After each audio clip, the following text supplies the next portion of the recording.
boy first. Hello everyone, Digfik here, and welcome back to some more Mass Effect. We left off, we just finished up exploring this planet. We drove around here, got ambushed by some Geth, had some fun and games with that. Pretty sure that's the first one in this entire little nebula, the Armstrong Nebula we've discovered. Supposedly we got reports of Geth attack everywhere. Inside of my nose itches. This is going to be a fun episode, dealing with that the entire time. What are we looking at here? This is some cran apple juice, because I'm an adult, right? There's an unknown in an asteroid. What? Dark asteroid of mixed carbonaceous materials. Medallion recovered. While scanning the asteroid field in the Troshka system, you picked up some anomalous readings. After some daring maneuvers by Joker, a small team was able to recover some debris from one of the larger rocks. Among the items discovered was a League of One's medallion. Random. Love to see Joker bobbing and weaving through those asteroids, throwing everyone inside all about.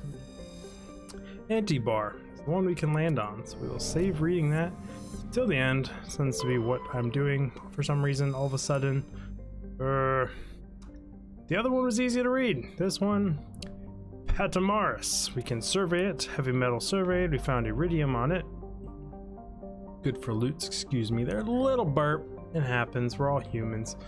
Patamaris atmosphere is very similar to Venus in terms of pressure and temperature. Unlike Venus, however, Patamaris atmosphere has a significant quantity of oxygen, both free and bound in sulfur dioxide. The surface is largely composed of magnesia with deposits of carbon. It is possible, if unlikely, that simple life may be developing on Patramia. Saying the planet's name, Patamaris, whatever. Computer modeling suggests that a powerful solar winds from the Treveskva star will blow off Patamaris' atmosphere in a few million years, lowering the temperatures on the surface to -70s. Rip life, you better hurry up and evolve real quick and get the hell off that planet. Get to a point where the higher races will talk to you and save you. But then again, we've elevated other races, so I don't even know if that whole no contact, no elevation thing exists in this universe. Hansar is a small hydrogen. Wow, I've done it again, everyone. Sarah is a small hydrogen helium gas giant that was usually large amounts of nitrogen in its upper atmosphere, which glow purple when ionized by the solar winds. In Solaris convenience as a place to dump drive charges had left its orbit littered with debris, dumped overboard by visiting crews. Such a sad world. Just using it for waste, you know? At least in this game, all the civilizations seem to have an issue with just dumping their waste all over the place. Thurgis is a terrestrial world with an atmosphere of chlorine and carbene. Wow. It's Krypton. It's Krypton. I know how to read. That's questionable at best. Thurgis is a terrestrial world with an atmosphere of chlorine and krypton. The surface is mainly composed of silicates with deposits of carbon. Thurgis has a low mass for its size and is tightly locked to its star, Trushkavov A, because reading that is fun. The temperature's difference between the sunward hot pole and the dark side cold pole creates constant gale force winds across the Terminator? Is that what that is? Terminator, yeah. Interesting. I don't know what a Terminator is. While scanning the planet, you detect a large deposit of mercury. Ugh. First episode of the day. It's no excuse. I don't know how to read properly. It is what it is. And all these words in this are way too big. Solamaran is one of Taro's two outer worlds, significantly removed from the rest of the system with an unstable elliptical orbits. It is thought it may have been formed within 3 AU of the binary stars and were hurled outwards due to the instability of such an orbit. Yeah, that would make sense. Solomon is a hydrogen helium gas giant with significant quantities of sodium in its upper atmosphere, giving it its distinct gray color. This gray planet, just like my eyeballs. Gray eyes. Meloa is the second of Taurus outer worlds. It is essentially a rock of unremarkable ores with some deposits of water ice but no minerals of value. Frozen surface is composed of silica. Like the gas giant, it is thought that Mars formed too close to the stars and was thrown outwards by gravitational effects. Computer models suggest it was ejected from the system a few 100,000 years ago. Huh, it's actually not that long ago. I'm not seeing any signs of like actual alien life here though. This is the one we can land on, right? Yes. Antibar is a cold terrestrial world with an atmosphere of methane and argon. Its frozen surface is mainly composed of iron with deposits of magnesium. The world has been noted as possible target for long-term terraforming.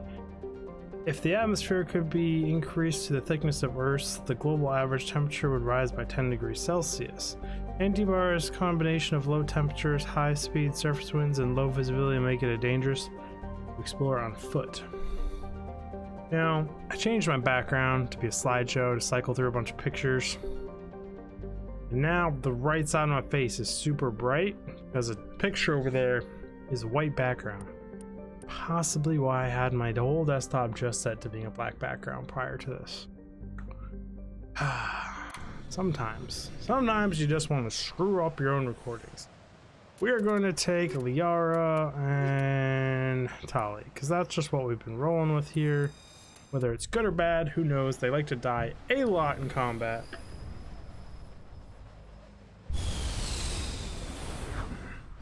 I'm drinking that so much because it's like keeping me awake. For whatever reason, like 20 minutes before I started recording, I got so freaking tired. I was yawning my head off and I had to slap myself a bunch, went for a short walk to try and wake myself up.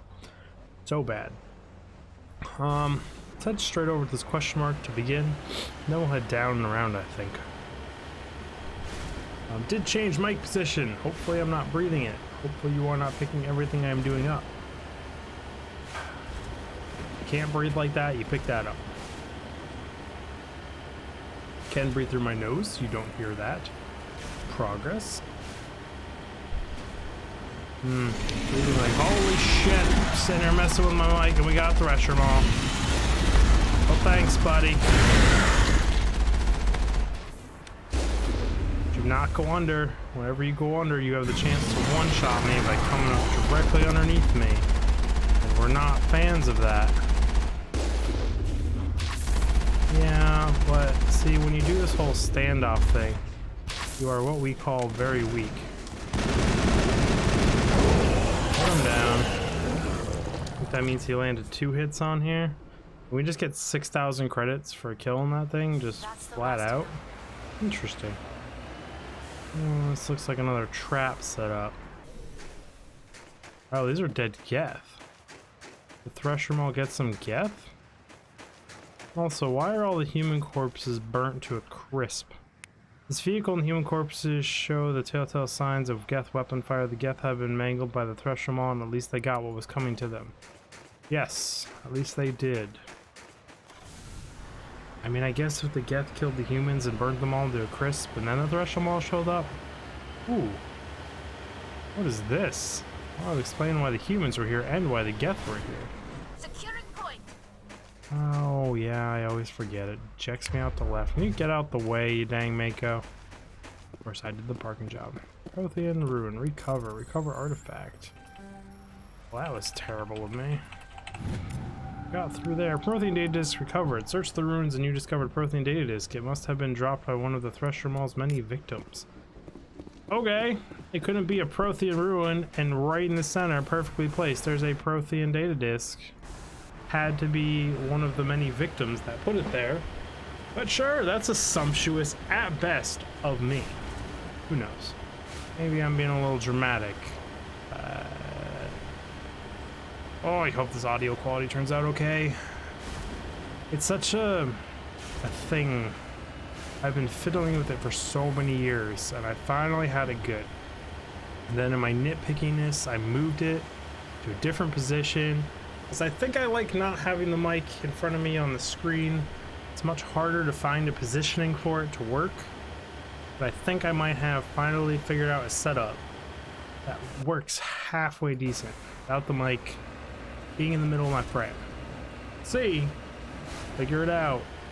Ooh, Just kind of ranting here, because every time I drive around with these planets, it's like all I do is rant about how amazing this Mako is to drive. Because it is. It's still an astonishing vehicle for the time this game came out.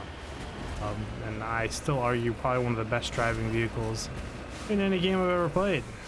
Including like all racing games and stuff. Excuse me, coming through, move aside. Still just, I've talked about it before, it's like mind-boggling how it doesn't get stuck, it doesn't glitch into anything, it just acts normal. When you flip it over, it doesn't feel like a 360 million times spin at light speed and then eject itself into the world. Or it doesn't slowly climb up on something and then slowly flip over and get stuck. Or any of the stupid things that happen in today's modern video game engines that you just deal with on a regular basis. You're like, if you play too many games, especially when it comes to indie games, but I mean, so much time into this Mako. I hope someone put a lot of time into this, because if someone didn't put a lot of time in this and they just threw together this model and threw together this driving and the mechanics and everything, oh, that guy needs to get just, I don't even know, he needs to make this public code and hand it to everyone, the physics settings and the suspension settings, and just sell it. Ooh, you don't see that too often on the Mako. That's a clipping issue. Huh, I bet that's partially why it runs so smooth. Because he didn't really care about clipping when it was made. Or she, I don't know who actually is responsible for the design of the Mako. Like the slowest way I possibly could have surveyed that mineral, but we did it, and we were successful. Should set these a little bit higher. So I feel, so when I go straight towards them, I don't slowly work my way closer and closer to the edge of the map, and I get better mini-map coverage.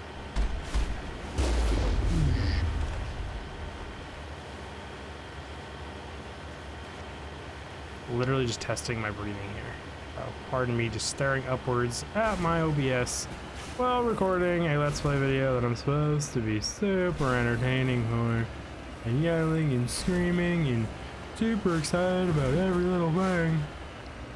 Yeah, still don't think that could ever be me. Try to put a little bit more energy into the videos, but I'm never gonna be Mr. Yelly Screamy. I love all these images I have saved. Should share them all at some point. Kind of leave it like this for a few hours, because I do have also a nice collection of probably not the safest pictures to show on stream. Lots of pretty little ladies in them. So I have filtered my like 6,000 pictures out from each other to hopefully separate safe from unsafe. And it's just not worth the risk having them on stream. I'm gonna have to go through it again just to make super sure. Let's head over this ruin. Busy just talking about random things going on my PC, not even in the game. I don't have that many factoids. Other than that, sun looks really freaking cool.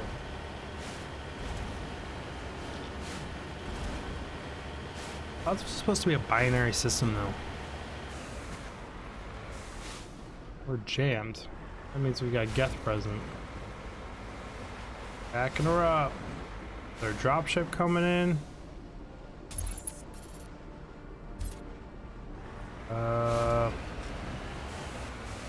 We got signal jammers. No Geth spotted. Could be emanating from this thing. Maybe it's an ex-military satellite. Got ourselves a little bit of a cover spot here. Mark the Mako. Begin decrypting this thing. Oh, this is complicated. This is like harder than those nukes we were decrypting.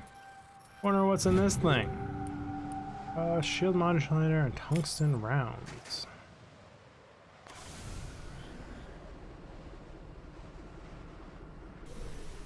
Why am I jammed in but not out? Interesting. Back out far enough for me to get my bearings? Looks like we can. What is jamming? Still see our like overhead imaging. I don't know.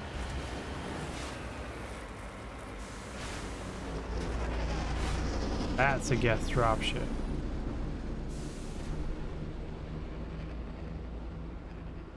I don't see it though. When I see the hostiles, they're just chilling in a little base here. But they're not really being aggressive or hostile in any way, shape, or form. But we will engage. Take out big boy first.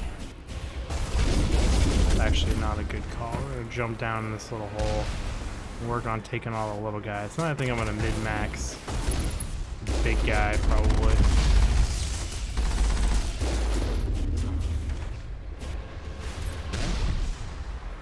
So big guy can't hit me, so I don't actually have to worry about that. These are all just sniper rounds and stuff.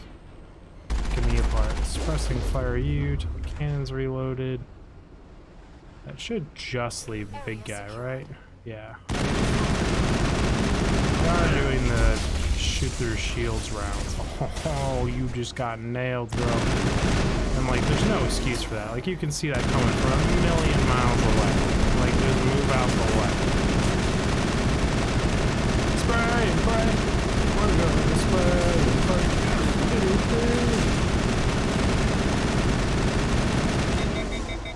Oof, I wonder how much HP that thing's got left. Clean over. Leaving his mark on the terrain behind us. Accuracy's reset, so pop up. Oh, I let that get way closer than I should have. It's gonna put that one out.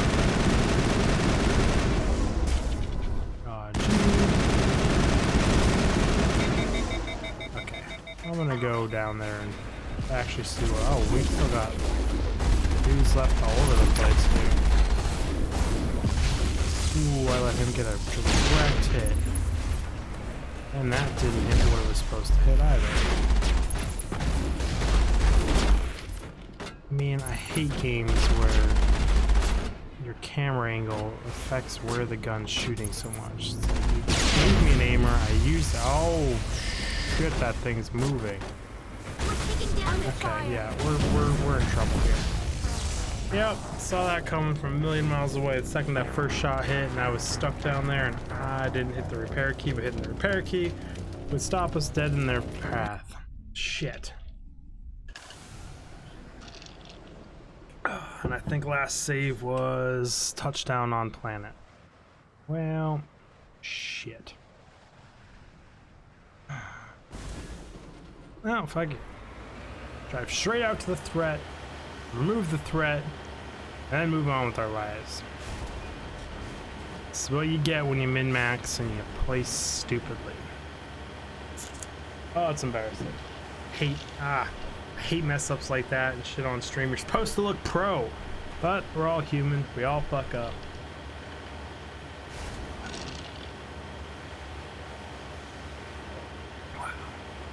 Oh, it's so noob.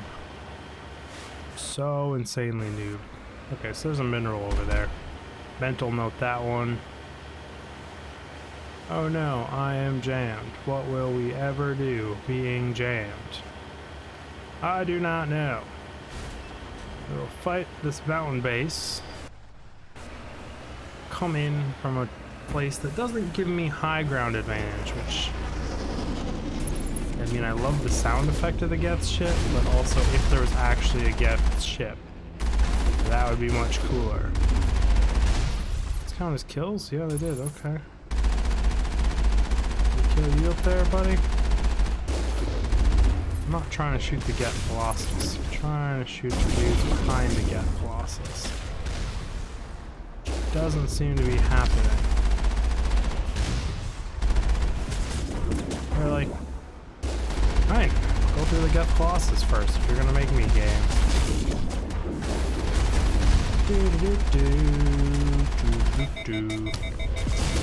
Jump over that thing. Yeah, that's right, everyone. You know me. I'm trying to min-max the Colossus still, even though doing it costs me a life and some of my gamer street cred. Everybody out.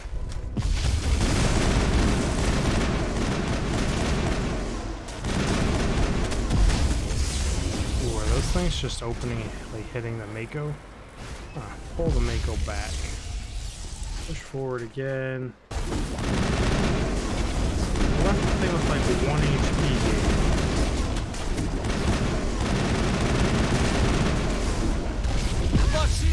Oh, that hurt. Okay, back in this thing. Regen its shields completely? No, it didn't regen its shields at all. Whatever. Take it out, not on foot. Sick of that thing making me look like a... Oh, they're through shields. Oh shit, oh shit, oh shit. What is the repair button? R? That would make sense, right? But it's not. E, tab, Q, E, R, F, T, G. All targets down. Caps lock. Keep hitting Q, and that keeps pumping me out. So it's not Q, E, F, T, G, B. G, V? I think it's G. Or it was B. I don't know. We'll never know. That would be the Mako completely repaired. Why are you putting up an actual fight cat? You know, I don't appreciate it. Pretty little M35, and you guys just have to fuck up everything you see. Stay hold down here. Rip these guys apart.